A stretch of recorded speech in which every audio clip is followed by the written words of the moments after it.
এই পৃথিবীর মধ্যে জালিম ছিল, জালিম বাদশা। এক নম্বরে হলো সে জুলুম করত, মানুষকে অত্যাচার করত, মানুষকে কষ্ট দিত, চক্রবৃদ্ধি সুদ লাগাইত। এই সুদের ব্যবসা, এত পরিমাণ ব্যবসা করতেন, সুদের ব্যবসা করতেন। দেখা যায় কোনো প্রজাদেরকে যদি ঋণ খেলাপ দিত, কোনো কৃষককে দেখা যায় ঘর দরজা ছেড়ে, বাড়ি ঘর ছেড়ে পালানো লাগতো, কিছুদিনের মধ্যে সে নিঃস্ব হয়ে যেত। এই পৃথিবীর মধ্যে উনিও জালিম ছিল, জুলুমকারী। কিন্তু মুসলমান শোনো, মুসলমানদেরকে আল্লাহ রাজত্ব দিয়ে পরীক্ষা করেছে। এই মুসলমান কাফেরদেরকেও রাজত্ব দিয়ে পরীক্ষা করেছে। ও মুসলমান শুনে নাও, কত মানুষ সৎ পথে থেকে ডাউল ভাত খায়, তাদের জীবনটা ধন্য। সৎ পথে থেকে যদি না খেয়ে থাকে তবু দণ্ড। পৃথিবীর মধ্যে মুসলমান যে খেয়ে থাকে সেও বিদায় নিবে, যে না খেয়ে আছে সেও বিদায় নিবে। হারাম খেয়ে দেহ করো না। এই পৃথিবীর মধ্যে সুদ ছেড়ে দাও, ঘুষ ছেড়ে দাও, পৃথিবীর মধ্যে অন্যায় ছেড়ে দাও। কারণ এই পৃথিবী তোমার এমন ধরা ধরবে, এই পৃথিবী যেদিন ধরবে আর কাউকে ছাড়াইতে পারবে না। পৃথিবীর কোনো আদালত তোমার ছাড়াইতে পারবে না। পৃথিবীর কোনো মুসলমান শুনে নাও, পৃথিবীর কোনো মানব নাই তোমার ছাড়াই দিতে।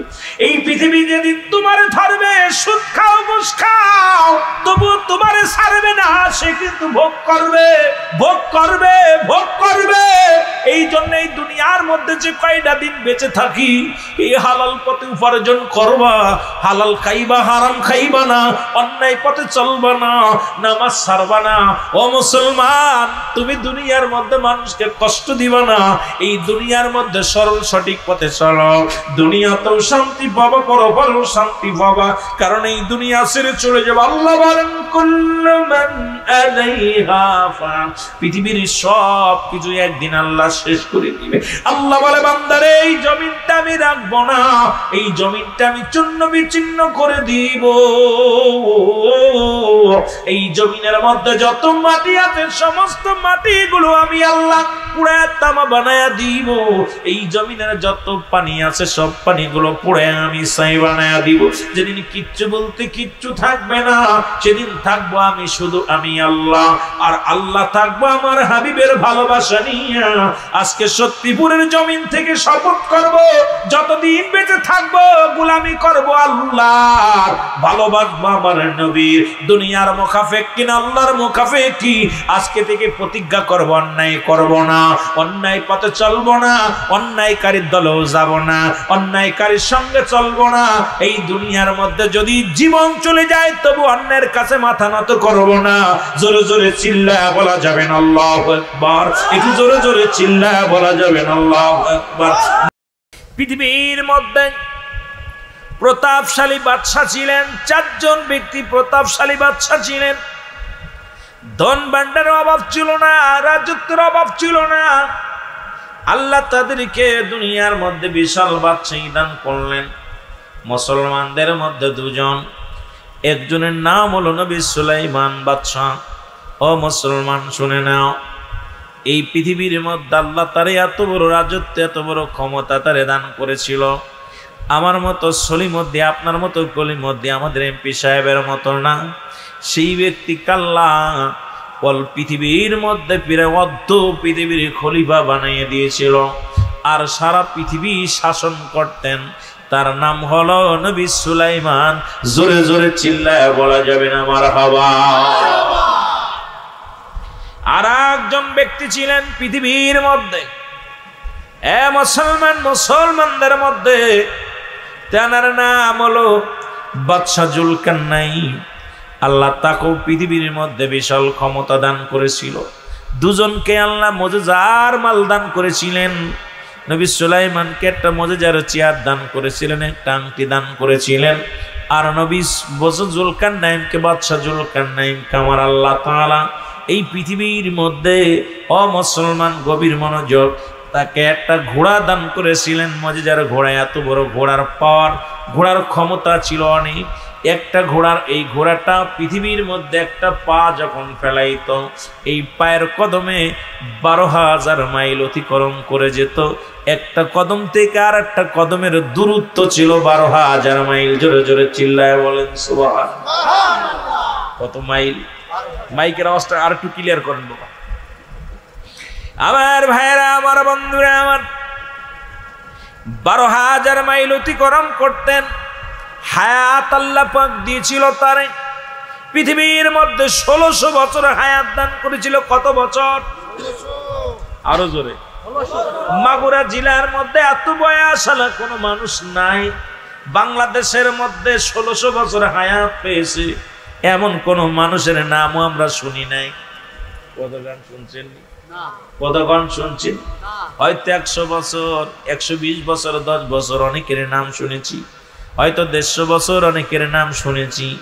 আমরা আমাদের বাপদাদারা হয়তো তার চাইতে একটু বেশি শুনেছে, কিন্তু মুসলমান 1600 বছর হায়াত পেয়েছে এই ঘটনা আমরা শুনি নাই। কিন্তু বাদশাহ জুলকারনাইনকে আমার আল্লাহ এত বড় পাওয়ার, এত বড় ক্ষমতা আল্লাহ তারে দান করেছিল। পৃথিবীর মুসলমান গভীর মনোযোগ। এই বাদশাহ মুসলমান কাকে? বাদশাহ জুলকারনাইন। শুধু লম্বা মানুষটা ছিল 48 হাত লম্বা মানুষ ছিল। কত বড় লম্বা! সত্যিপুরের জমিনে এত বড় লম্বা মানুষ দেখছেননি? কতক্ষণ দেখছেন? এত লম্বা মানুষ, 48 হাত লম্বা মানুষ তার দেহখানা ছিল। তাকে আল্লাহ পৃথিবীর মধ্যে একটা মুজিজার ঘোড়া দান করেছিল। মুজিজার ঘোড়াটা হলো, এত পাওয়ারফুল ঘোড়া ছিলেন, অদ্য পৃথিবীর খলিফা তারে বানায়া দিয়েছিল, রাজত্বই তারে দান করেছিলেন। তিনিও দুনিয়া থেকে বিদায় হয়ে গেছে। ও মুসলমান শুনে নাও, মক্কা থেকে মদিনার দূরে, মদিনার দিকে যাইতে একটা মহাকামা দেখা যায়। এই মহাকামাটার নাম হলো আলেকজান্দ্রিয়া স্মৃতি শহর। এই শহরের মধ্যে বাদশাহ জুলকারনাইনকে শোয়াই রাখা হয়েছে। ওনার কবরের পাশে একখানা সাইনবোর্ড লাগানো আছে। ওই সাইনবোর্ডের মধ্যে উনি লিখে গেলেন, দুনিয়ার মানুষ শুনে নাও, আমি বাদশাহ, এত বড় রাজত্ব আমার আল্লাহ দান করলো। এই সামান্য হায়াত, আমার হায়াত জিন্দেগিটা সামান্য, আমি খোদা তাআলার বন্দেগি ঠিক মতো করতে পারি নাই। আমার মতো কেউ ভুল করো না। তোমরা যেটুকু হায়াত পাও আমার মাওলার রাস্তায় কুরবানি করো।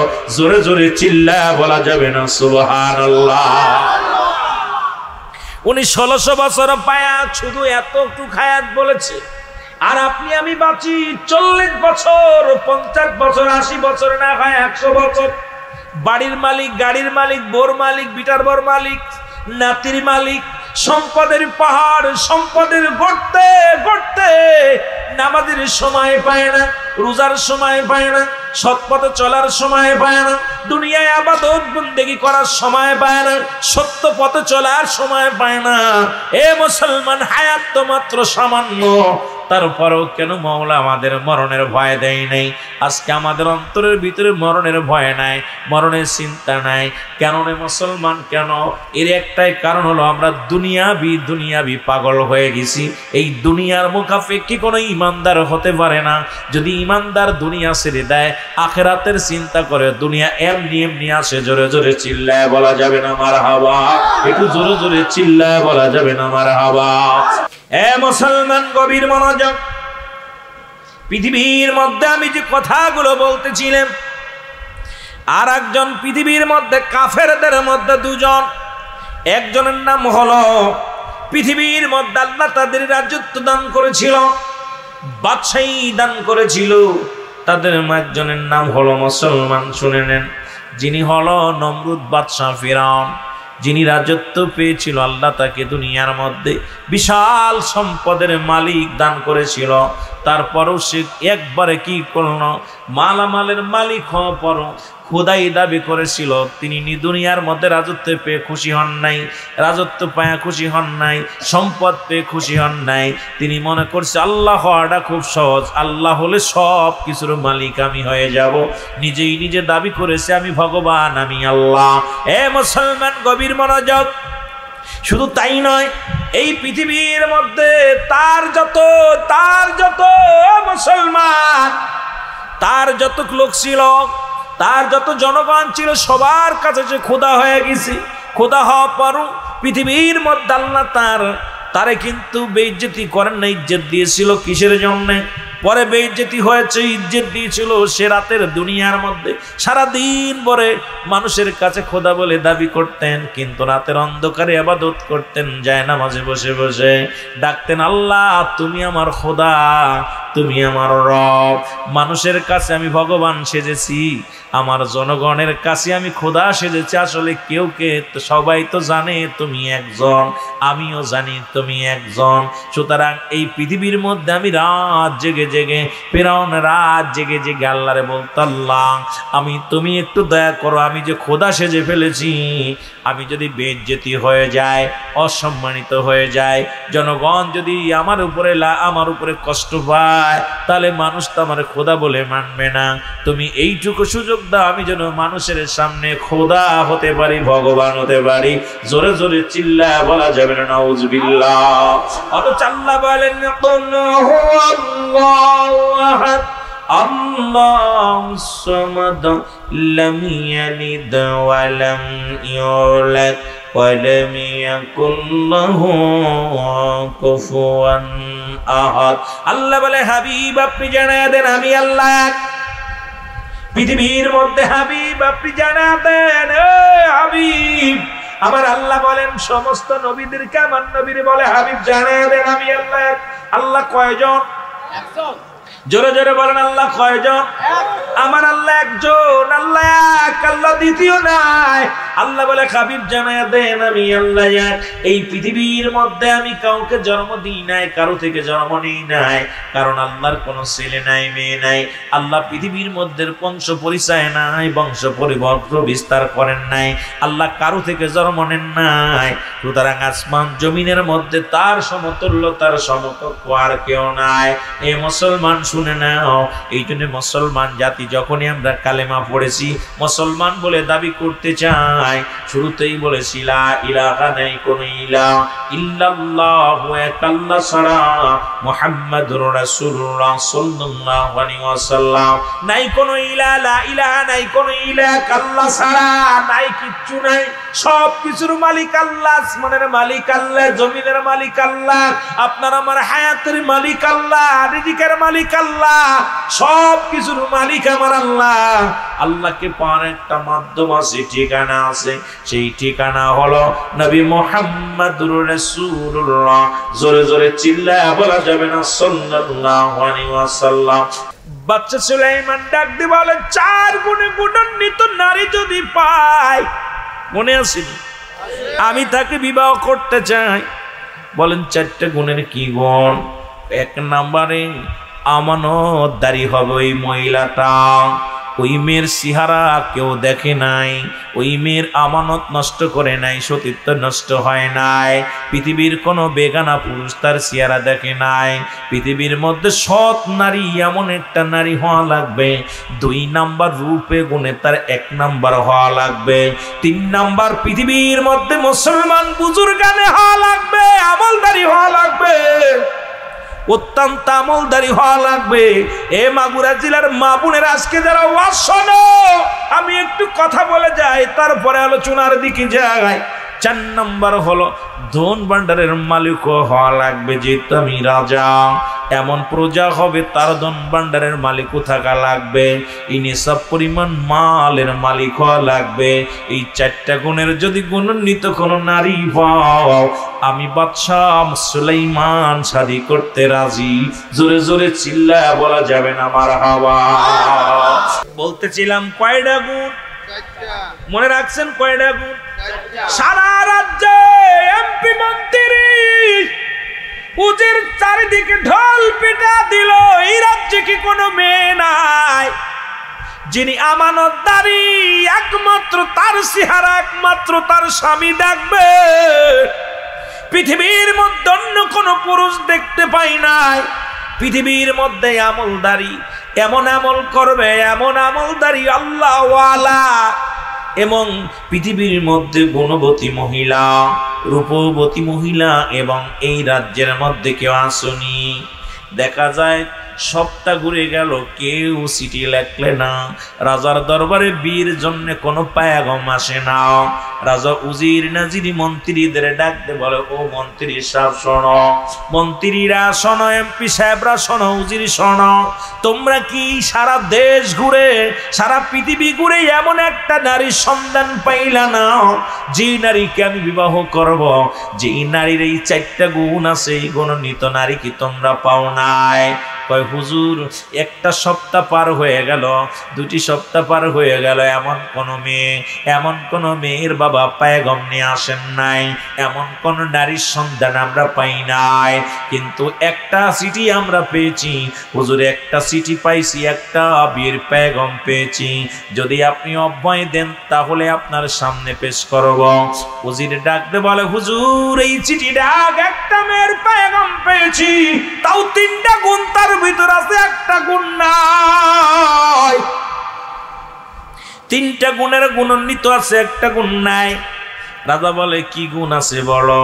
কই 1 নাম্বার গুণ, তার ভিতরে সে পরেজগার, নামাজি, অনেক আল্লাহওয়ালা, আমল নিয়ে ব্যস্ত থাকে, শুধু আমল, ঈমান আছে, আমল তার মধ্যে আছে। 2 নাম্বার, অত্র বাংলায় পত্র পৃথিবীর মধ্যে সবচেয়ে সুন্দরী, এর মতো সুন্দরী মেয়ে আর নাই। 3 নাম্বার, পৃথিবীর মধ্যে মুসলমান, সে আমানতদারি, পৃথিবীর কোনো বেগানা পুরুষের চেহারা দেখে নাই, পৃথিবীর মধ্যে তার রূপ চেহারা কেউ দেখতে পাই নাই। ও মুসলমান শুনে নাও, কিন্তু একটা দিক শুধু নাই, সেটা বলে কোন দিক নাই? সে ধনী না। এই চিঠিটা যদি আপনি অভয় দেন আপনার সামনে পেশ করব। এর এমপি সাহেব ডাকতে বলে হুজুর পেশ করতে যদি আপনি বলেন পেশ করতে পারি। এ মুসলমান বাদশা ডাকতে বলে এ মুসলমান শুনে নাও। বাদশা সুলাইমান ডাকতে বলে চিঠিখানা দাও। চিঠিখানার পিছনে দেখে গার্জিয়ান হলো পত্র রাজ্যের একজন জায়েলা।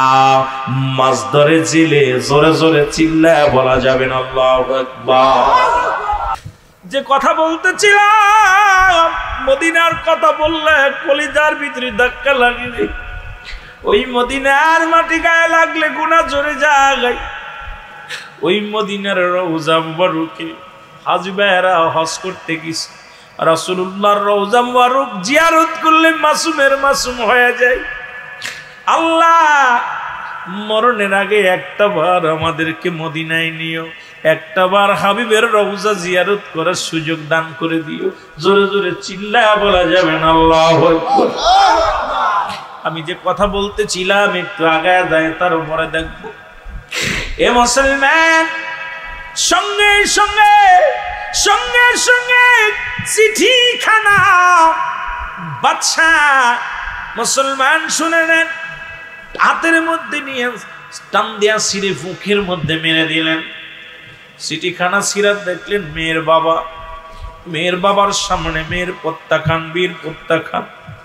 জেলে চোখের পানি ছেড়ে ডাকতে বলে আল্লাহ, জীবনে বড় শখ ছিল, বড় আশা ছিল একটা আলেম জামাই বানাবো। আল্লাহ দুনিয়ার কোন সম্পদের পাগল আমি না। আল্লাহ তুমি আমাকে একটা মেয়ে দান করেছো, কন্যা সন্তান দিয়েছো, বড় আশা ছিল। ও আমার আল্লাহ দয়া করে মায়া করে মালিক, ওই কন্যাটা বিয়ে দিব আমি। ওই জামার লগে ওই জামাই হবে একজন আল্লাহওয়ালা। গভীর মনোযোগ, বাচ্চা সুলাইমান উনি হবে একজন বুজুর্গ মানুষ আল্লাহওয়ালা। যদি আমার জামাই হতো, জীবনে আর কিচ্ছু পার ছিল না। জমাজমির পাগল নয়, সম্পদের পাগল নয়। আল্লাহ একটা মাত্র আমার মেয়ে বড় আমলদারি মেয়ে, আমার মেয়েটা বড় আমানতদারি মেয়ে, আমার মেয়েটা বড় রূপবতী মেয়ে। আল্লাহ পৃথিবীর মধ্যে আমি রাজত্ব চাই না, ধন ভান্ডার চাই না। আল্লাহ বাদশা সুলাইমান যদি আমার জামাই হয়, আমার জন্য দোয়া করবে, আমার কবরে শোয়া দোয়া করবে। আমি একটা আলেমের শ্বশুর হব, আমি আল্লাহর আদালতে আমি জবাব দিতে পারবো। পৃথিবীর মধ্যে আর কিচ্ছু চাই না। আল্লাহ তুমি আমার গরিব বানাইছো, এত 3টা গুণ থাকা পরও আমার মেয়ের পত্র ছিঁড়ে ফেলেছে।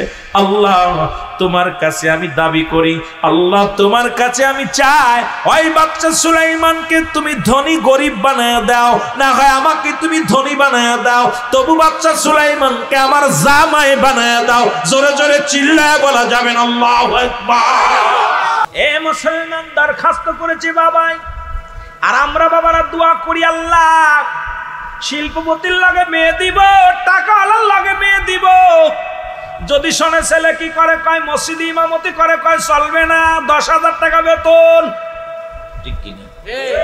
কতক্ষণ এখন আলেম বানাইবেন না, নিজেও আলেমের সঙ্গে আত্মীয়তা করবেন না। কপাল পুরা কবরে যা মুগুরের বাড়ি খাবি, তখন বুঝবি আলেমদের কত দাম, আলেমদের কত মর্যাদা। যদি শুনি ইমাম সাহেব উনি কি করে, ইমামতি করে, কয় চলবে না। যদি কয় কি কয় মজ্জেনগিরি, কয় চলবে না। যদি কয় কি করে, কয় মৌলানা দাড়ি রাখছে আলেম মানুষ, কয় চলবে না। কয় ডিজিটাল দেশের মডেল মেয়ে আমার, ওই মডেল যদিও মাইয়েগুলো আমার ওই ছেলের লগে জামার লগে মানাইবে না। মুসলমান শুনেন, এখন আমাদের আব্বা মা তো নিজেই তো জাহান্নামে যাবেন। কারণ একটা সন্তান যখন হবে, নিম্নতম যখন বিয়ে দিবে নাকে ছেলের ইন্টারভিউ নেবেন, ওই ছেলেটা নামাজ পানা 5 ওয়াক্ত নামাজ পড়ে কি না, হালাল রুজি খায় কি না। 1 নাম্বার ইন্টারভিউ নেবেন, সে জানাজার নামাজ পড়তে পারে কি না।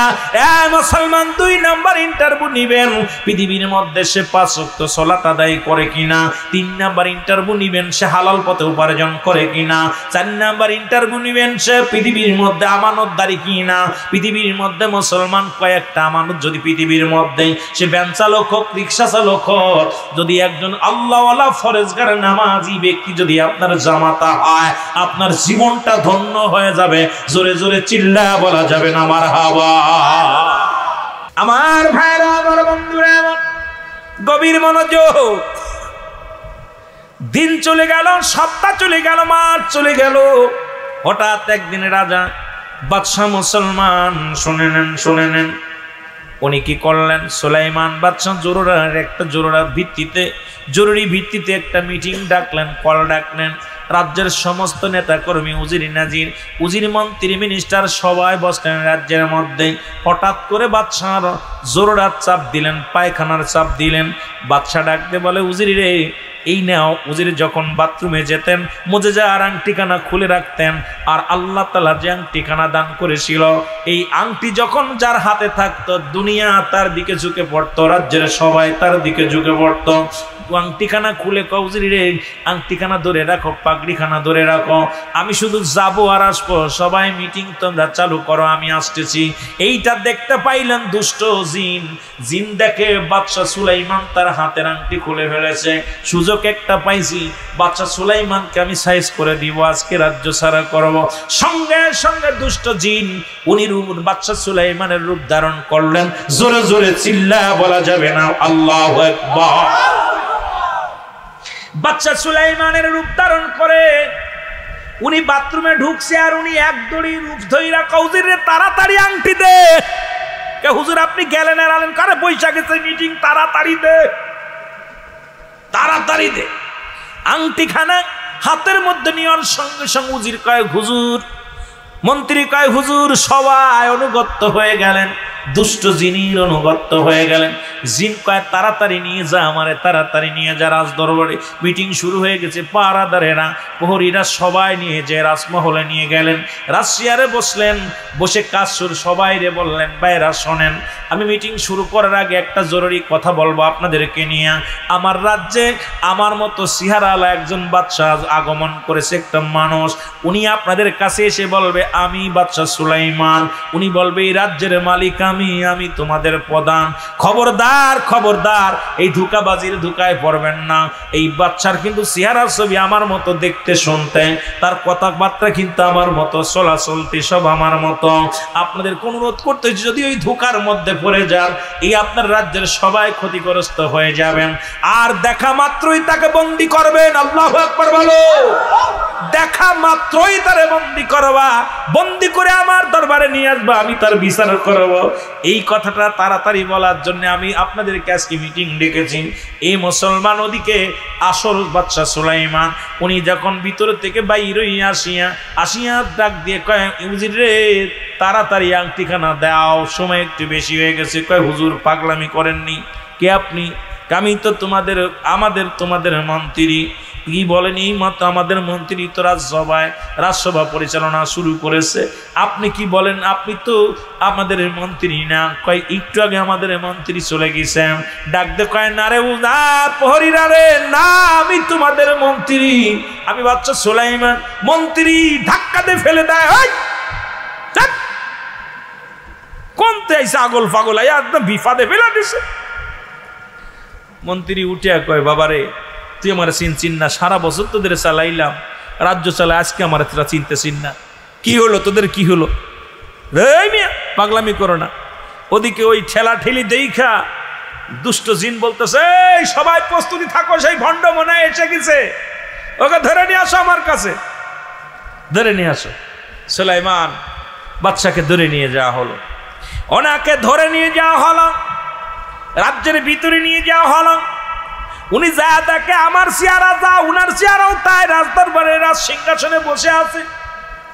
বড় আশ্চর্য হয়ে গেছে, সবাই রে বুঝাইতে চাইলেন, কেউ বোঝে না, সবাই দুষ্ট জিনির পক্ষ নিছে, কারণ মোজেজার আংটি খানা দুষ্ট জিনির হাতে, সবাই তো ওর দিকে ঝুঁকে গেছে। সবাই বাদশাকে পাগল পাগল বলতে লাগলেন, দুষ্ট বলতে লাগলেন, বেয়াদব বলতে লাগলেন।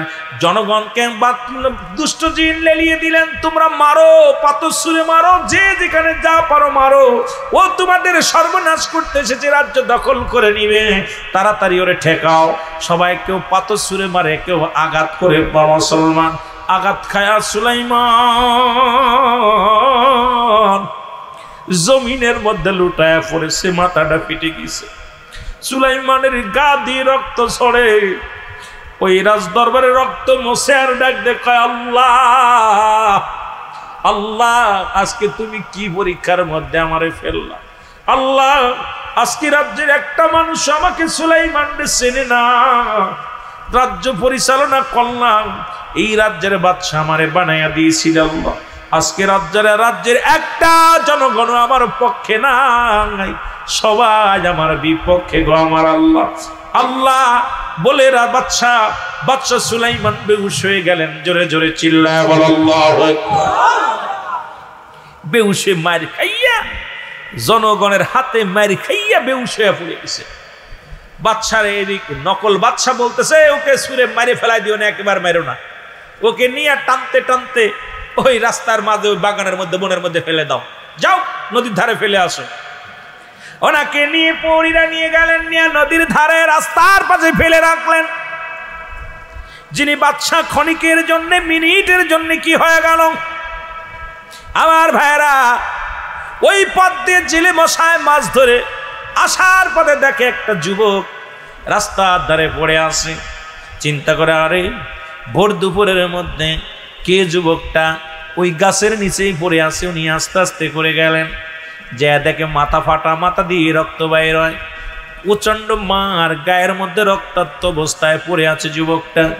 জেলের দিলে মায়া হলেন, জালগুলো রেখে দিয়ে বলেন, আরে মানুষ নিষ্ঠুর, এই মানুষটা কি অপরাধ করেছে তোরা এমন মারা মারলি? কথা বলে না।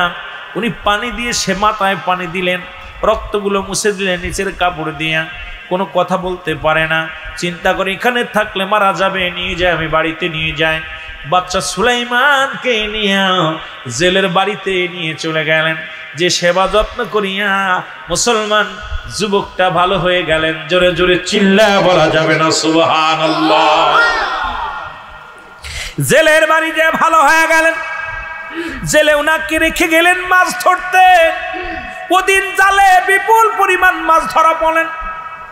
চিন্তা করা, হারে আজ কটা দিন আমার জালে কোনো মাছ আসে না, আজকে যুবকটারে বাড়ি আনছি, যুবকটারে সেবা করেছি, আমার জালে প্রচুর পরিমাণ মাছ ধরা পড়ছে, নিশ্চিত ওই যুবকটা কপালওয়ালা, আমার কপাল খুলছে, এইটা একটা ভাগ্যবান যুবক, পরে সেবা করার কারণে আল্লাহ খুশি হয়েছে, আমার জালের মধ্যে বিপুল পরিমাণ মাছ ধরা পড়েছে, ওই যুবকটাকে আমি হাতছাড়া করবো না, বাড়িতে রেখে দিব। এইরকম কিছুদিন রাখতে রাখতে রাখতে প্রতিদিন মাছ দ্বিগুণ পায়। আজকে যদি 5 কেজি পায়, পরের দিন 10 কেজি, তারপর দিন 30 কেজি, তারপর দিন 40 কেজি মাছ, এত পরিমাণ উনার জালে ধরা পড়ে। জাল পেতে মানুষ সারাদিন ভরে মাছ পায় না, আর জেলে মাছ জাল পাতার সঙ্গে সঙ্গে মাছ পরিপূর্ণ হয়ে যায়। জেলের মনে আনন্দ, অনেক ধনী হয়ে গেলেন, টাকা পয়সার মালিক হয়ে গেলেন। জালও নতুন নতুন 1-1.5 জায়গা 5 জোড়া কিনা হলো, জাল বেশি হয়ে গেল। হঠাৎ একদিন জেলে মশাই বলতেছে, বাবা বছর একটা ঘুরে ফিরায় গেল। জেলে ডাক দে বলে, বাবারে আমার একটা লোকের দরকার, কারণ এত পরিমাণ মাছ ধরা পড়ে নদীতে, আমি একা একা বেচতে পারি না, একা একা উঠাইতে পারি না। যদি তুমি আমার একটু সহযোগিতা করতে তাহলে আমার একটু উপকার হতো, তলে আর লোক রাখা লাগতো না। তুমি তো আমার বাড়িতে আসো বাবা, যদি মন চায় একটু যেতে পারো। বাচ্চা সুলাইমান তখন তো বাচ্চা নাই, তখন তো যুবক, উনি কয় হুজুর আমি যাব। জোরে জোরে চিল্লা বলা যাবে না আমার হাবা। সুলাইমান বলে আমি যাব, চলে গেলেন। এর নদীর মাঝখানে যে জাল যখন পাতলেন, পাতা দেরি, মাছ ধরতে দেরি নয়। জেলে কয় কি আশ্চর্যজনক রে, এই যুবক বাড়িতে ছিল এত মাছ, আজকে শুধু জাল ফেলার লগে লগে এত মাছ। বিপুল পরিমাণ মাছ পাইয়া জালের মনে আরে আনন্দ। যুবক রে তুই কে রে, তুই এত ভাগ্যবান যুবক, তুই আমার বাড়িতে আসা পর খালি বরকত, খালি বরকত। কি অবস্থা, মাছ ধরে এনে বিক্রি করে রাত্রি হয়ে গেল। সুলাইমান আলাইহিস সালাম ডাক দিয়ে বলে চাচাজি একটা কথা বলবো। আমি 1 বছর আপনার বাড়িতে, কয় বছর কথা বলেন, কয় বছর? 1 বছর আপনার বাড়িতে। এখন আমার বিদায় দেন, আমি চলে যাব, আর আমার ঠেকায় রেখেন না, আমি চলে যাই। কয় বাবা তোমার বাড়ি কোথায়? বলে আমি জানি না। কোথায় যাবা? কয় জানি না।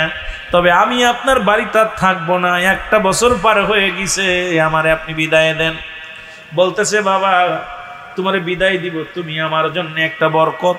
বাবা তুমি যেদিন আমার বাড়িতে আসছো সেদিন থেকে আমার ভাগ্য পরিবর্তন হয়ে গেছে, আমার কপাল খুলে গেছে। বাবা তুমি যেহেতু চলে যাবা, তোমারে ঠেকাও রাখা যাবে না। তবে যাবার আগে আমি তোমার একটা কথা বলতে চাই। বাবা যদি রাজি থাকো তাহলে বলবো। বলে কি বলতে চান? কয় বাবা বলো, আমার বাড়িতে কয়জন আমরা মানুষ থাকি বলো? কয় হুজুর আপনার বাড়িতে থাকি আমরা 3 জন। কয় কেডা কেডা? কয় চাচি আম্মা, আপনি আর আমি, মোট 3 জন। জোরে জোরে চিল্লা বলা যাবে না সুবহানাল্লাহ। কয়জন? কয়জন? 3 জন থাকি। জেলে কয় না বাবা 3 জন নয়, আমরা 4 জন। কয়জন? কয়জন? আমরা 4 জন। সুলাইমান কয় না, আপনার বাড়িতে 3 জন, আমি 1টা বছর আছি, 1টা বছরের মধ্যে দেখি 3 জন। বাবা বলো কে কে? বলে আপনি, আমি আর চাচি আম্মা। কয় না রে বাবা, আর একটা লোক আছে, তিনি আমার একটা কন্যা সন্তান, যুবতী একটা কন্যা সন্তান বাড়ির মধ্যে আছে। যুবক বলে হুজুর আপনি কি বললেন? 1টা বছর আপনার বাড়িতে আছে, আজ পর্যন্ত কাশের শব্দ পাইলাম না, আজ পর্যন্ত তার চেহারা দেখলাম না। আর আমাদের এলাকার মধ্যে কোনো জায়গিরি থাকলে 3 মাসের পরেই দেখা যায় মেয়ে নিয়ে হাত ধরে বেগে যায়, মাস পরে না ছাত্রীর হাত ধরে নিয়ে যায়। আরে অবস্থা, আরে অবস্থা।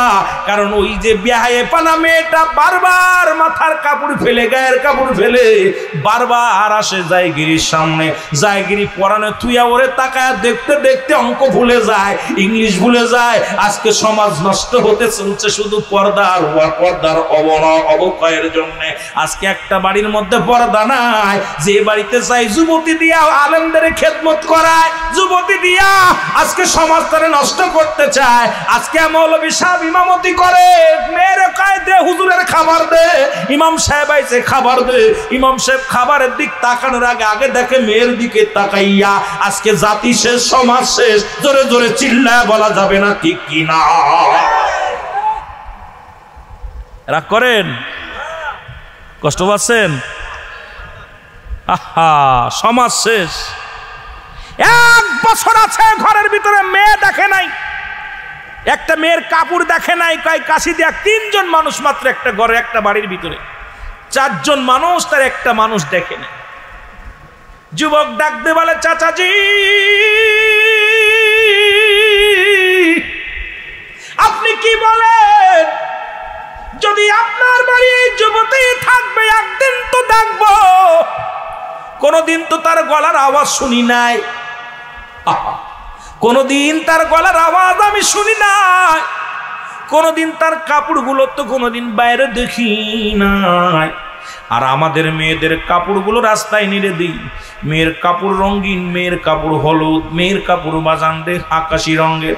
যুবক ছেলে যায় কয় বাড়ি যুবতী মেয়ে আছে, মেয়েটার কাপড় যেহেতু লাল, মেয়েটা নিশ্চিত সুন্দর, মেয়েটার কাপড় যেহেতু কালা, মেয়েটা দেখতে মনে হয় ভালা, মেয়েটার কাপড় যেহেতু হলুদ, মেয়েটা দেখতে তার চাইতে ভালা। আজকে আমার জাতি নষ্ট, সমাজ নষ্ট। আজকে পর্দা নাই, পর্দা নাই, পর্দা নাই। পর্দার ওয়াজ করলেই কষ্ট, সমাজ নষ্ট। জোরে জোরে চিল্লায়া বলা যাবে না, ঠিক কিনা? জোরে জোরে চিল্লায়া বলো, ঠিক কিনা? আমি মা চাচিদের বইলা যায়, এ মা চাচির একটু লজ্জাপতির পাতা বাইটা খায়ো, কাপড়গুলো ভিতরে নাই রো।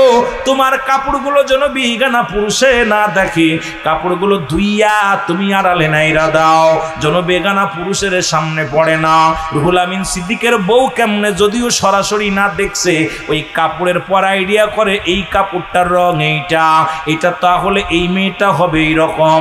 আজকে কাপড়ের পর আইডিয়া করা পর জিনা হয়, আজকে সমাজ জাতি নষ্ট হয়। এই কথাগুলো বলার মতো আলেম নাই।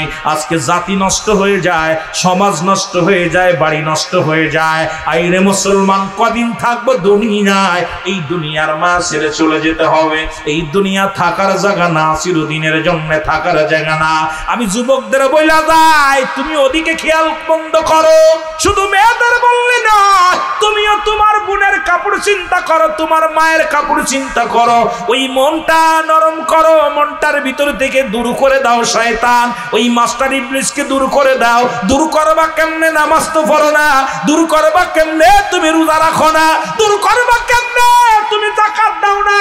আমার বাবারা উনি ডাক দে বলেন, বাবারে বড় শখ, যদি তুমি রাজি হও, যদি তুমি রাজি থাকো বাবা, আমার একটা মাত্র কন্যা সন্তান, এই কন্যা সন্তানটাকে আমি তোমার সঙ্গে বিবাহ দিতে চাই। জোরে জোরে চিল্লা বলা যাবে না সুবহানাল্লাহ? আর একটু জোরে বলা যাবে না? বলে 1 বছরের মধ্যে যার চেহারা দেখি নাই, বলে বাবারে ওই মেয়েটা আমি তোমার সঙ্গে বিবাহ দিতে চাই। জীবনে আমি তবু মেয়ের অমতিতে আমি বললাম, মেয়েটার কাছে যে বলে চাচা যান, ছেলে বলতে চাচা যান আমার তো বিয়ে করা লাগবে, বয়সও তো পার হয়ে গেছে, বয়সও তো অনেক হয়েছে, তো বিবাহ করা লাগবে। মনে মনে বাদশা বলে, আমি তো রাজত্ব হারাইছি, সব হারাইছি, যেহেতু মেয়েটা ভালা 1 বছরের মধ্যে দেখি নাই, আর এই বাড়িতে 1টা বছর আছি, বিয়ে তো করাই লাগবে, রাজি হয়ে যাই। বলে চাচা আমি রাজি, তবে মেয়েটার গুণাগুণ কি? গুণাগুণ বলে বাবা গো, আমার মেয়ে 1 নম্বর হলো আমানতদারি। পৃথিবীর মধ্যে কোনো পুরুষের চেহারা দেখে নাই, পৃথিবীর মধ্যে কোনো বেগানা পুরুষ তার চেহারা দেখতে পায় না। পৃথিবীর মধ্যে আমলদারি। আমার মেয়েটা রোজা রাখে, আমার মেয়েটা নামাজ আদায় করে, আমার মেয়েটা আল্লাহ জিকিরে। মানুষ যখন ঘুমায় যায়, যখন মানুষগুলো ঘুমায় যায়, আমার ওই মাসুম বাচ্চা মেয়েটা রাত জেগে জেগে মাওলার দরবারে ফরিয়াদ করে, কান্দে, চোখের পানিগুলো জমিনের মধ্যে ফেলে দেয়। ও মুসলমান, আমার বাবারা গভীর মনোযোগ। আমার বাবার নাম্বার 3, আমার মেয়েটা গুণবতী, আমার মেয়েটা রূপবতী, সব ঠিক আছে বাবা। আমার মেয়ের এত সুন্দর রূপ, আমার মন বলে এই রাজ্যের মধ্যে এত রূপবতী মেয়ে আর কারণ নাই। তবে বাবা আমি একটা গরিব, শুধু আমি জেলে এই জায়গাটুকু মাসি। বাবা বলে কি বলতে চান?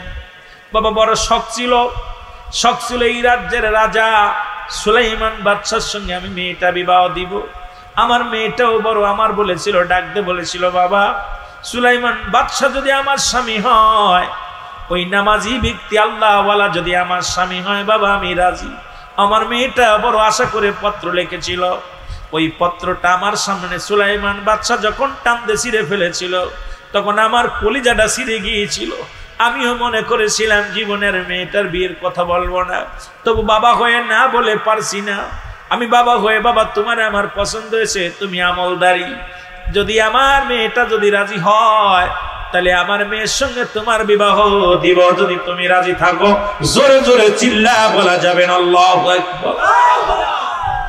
মুসলমান বাবারা শুনে নাও, আজকে কি করে তোমরা বুঝবা? আগেতে আমরা মেহমান খানায় কোনো বাড়িতে গেলে আগে খুঁজতাম জায়নামাজ আর ওযুর পানি। কি খুঁজতাম? বলতাম চাচা আগে জায়নামাজটা দেন, বিআই সাহেব জায়নামাজটা দেন, বিএন সাহেব জায়নামাজটা দেন। ঠিকই না? ঠিকই না? আর এখন খুঁজি বাড়িতে যায় ওয়াইফাই আসেনি, জোরে গণ ঠিক কিনা? নেট আসেনি, নেট আসেনি, কতক্ষণ চার্জার আসেনি, কারণ মোবাইলে চার্জ শেষ। এই মোবাইলে চার্জ দিতে আবার সারা রাত ভরে নেটের মধ্যে আমরা দেখবো। আগের মানুষগুলো বাড়িতে যায় নামাজের জায়গা খুঁজতো, আর এখন খুঁজি নেট আসেনি, ইন্টারনেট আসেনি। আমার জাতিগুলো শেষ। আজকে যত ডিজিটাল হচ্ছে ততই সমাজ শেষ হয়ে, জোরে বলেন ঠিক কিনা? এ মুসলমান শুনে নাও, শুনে নাও, মোবাইলের যখন চার্জ পড়ে যাবে মোবাইল চলবে না। তুমি নামাজ ছাড়া কোনোদিন তুমি জান্নাতে যেতে পারবা না। এই মোবাইলের যত উদাহরণ কি দিব, তুমি মোবাইল যেমন চার্জ পড়ে গেলে, চার্জ যদি পড়ে যায় তোমার মোবাইল চালানোর সম্ভব না, নেট চালানোর সম্ভব না। এই পাপের রাজ্য নিয়ে তুমি কবরে গেলে জান্নাত পাবা না। এই নামাজ ছাড়া জান্নাতে যাওয়া সম্ভব হবে না, জোরে বলো ঠিক কিনা? আর একটু জোরে জোরে চিল্লায়া বলেন ঠিক কিনা? কবির মনোযোগ, যে কথা বলতেছিলাম দিলের কান্ডা লাগা শোনো। মেয়েটার কাছে যা বললেন, মারে আমাদের বাড়িতে যে একটা বছর একটা ছেলে আছে, ওই ছেলেটার সঙ্গে তোমার বিবাহ দিতে চাই। তুমি কি মেয়েটারে? বাবা তুমি দেখ, মাকে দেখছো নি? বাবা গো কি বলতে চান আপনি? আমার জীবন কেটে যদি যায় বেগানা পুরুষ দেখবো এটা ভাবতে পারি নাই। জীবনে কল্পনা করেছিলাম বাবা গো আপনি চেয়েছিলেন একটা আলেম জামাই, আমিও স্বপ্নে দেখেছিলাম বাদশা সুলাইমানের সঙ্গে যদি বিয়ে হয়। খলিফা বাদশা সুলাইমান একজন নামাজি ব্যক্তি, আল্লাহওয়ালা ব্যক্তি। এই বুজুর্গানে ব্যক্তির লগে যদি বিয়ে হয়, এই দুনিয়ার মধ্যে আমি আমল করতে পারবো ভালা, স্বামীর খেদমত করতে পারবো ভালা, আল্লাহর গোলামি করতে পারবো আমি ভালা। এই নিয়ে ছিল বড় আশা। সেই বাচ্চা সুলাইমান আমারে বিয়ে করি নাই গরিব হওয়ার কারণে বাবা, এখন আপনি যার লাগে বিবাহ দিবেন আমি তার লাগেই রাজি। জোরে জোরে চিল্লা বলা যাবে না সুবহানাল্লাহ। আমার ভাইরা, আমার বন্ধুরা, আমার বিবাহ হয়ে গেল। অনেক লম্বা ইতিহাস বলতে গেলে সময় লাগবে। বিবাহ হয়ে গেল, বিবাহ হয়ে গেল, দিনের বেলা বিবাহ হয়ে গেল। বিকেল বেলা যাইলে বলে বাবা ও যুবক বাবা চলো যাই নদীতে যাই, আজকে তোমাদের বিয়ে হলো। আমি মনে মনে নিয়ত করেছি যেহেতু আমি জেলে মানুষ, আজকে নদীতে যে বড় মাছটা বাঁধবে এই বড় মাছটা তোমাদের রাত্রে খাওয়াইবো, হানিমুন করবো, তোমাদেরকে দুজনকে করাইবো। বাবা চলো জায়গায় চলে গেলেন, শ্বশুরের সঙ্গে মাছ ধরতে চলে গেলেন, বউ রেখে চলে গেলেন। ইমান মুসলমান জাল যখনই পাচ্ছে এদিকে মুসলমান হযরত সুলাইমান আলাইহিস সালাম নদীতে গেলেন।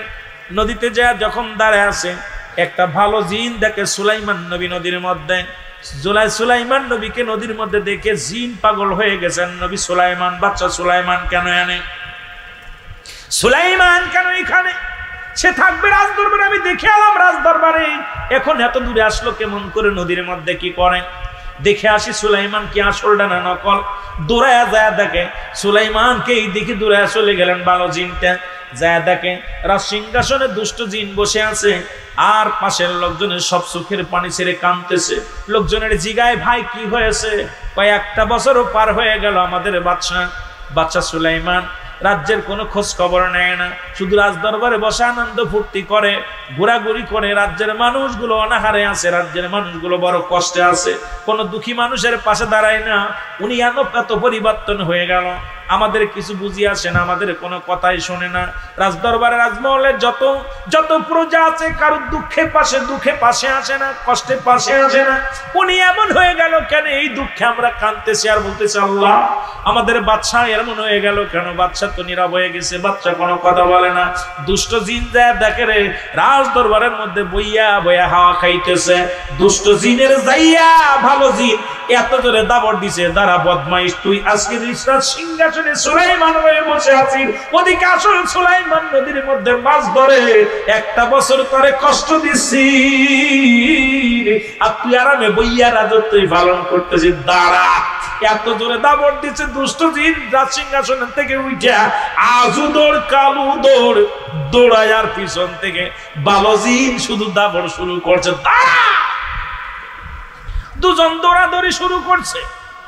এবার দুষ্ট জিন নদীর মধ্যে যাইয়া আংটিখানা হাত থেকে ফেলে দিছে। আল্লাহু আকবার, আরো জোরে ফেলবে তো ফেলবে। সুলাইমান নবী যে নদীর ভিতরে মাছ ধরতে গেছে ওখানেই ফেলে দিছে। উপর থেকে যখন ফেলে দিছে, সাগরের ওই নদীর বড় মাছটাই খাবার মনে করে আংটিটা খেয়ে ফেলেছে। জোরে জোরে চিল্লায়া বলা যাবে না সুবহানাল্লাহ। আংটিখানা যেই খেয়ে ফেলেছে, আর বড় মাছে যখন আংটিখানা খেয়ে ফেলেছে, নদীর যত মাছ ছিল সব ওই বড় মাছের পিছু লেগে গেছে, সবাই চারিদিকে ঘোরাঘুরি, সব উনার অন্তর্ভুক্ত হয়ে গেছে, মাছগুলো সবর দলে। এখন ছোট বড় মাছ যাচ্ছিল সব ঝাঁকে ঝাঁকে ওই জায়গা সুলাইমান নবী জাল পাচ্ছে, আর এই সব মাছ আইয়া জালের মধ্যে একটা গেছে। সুবহানাল্লাহ বলেন।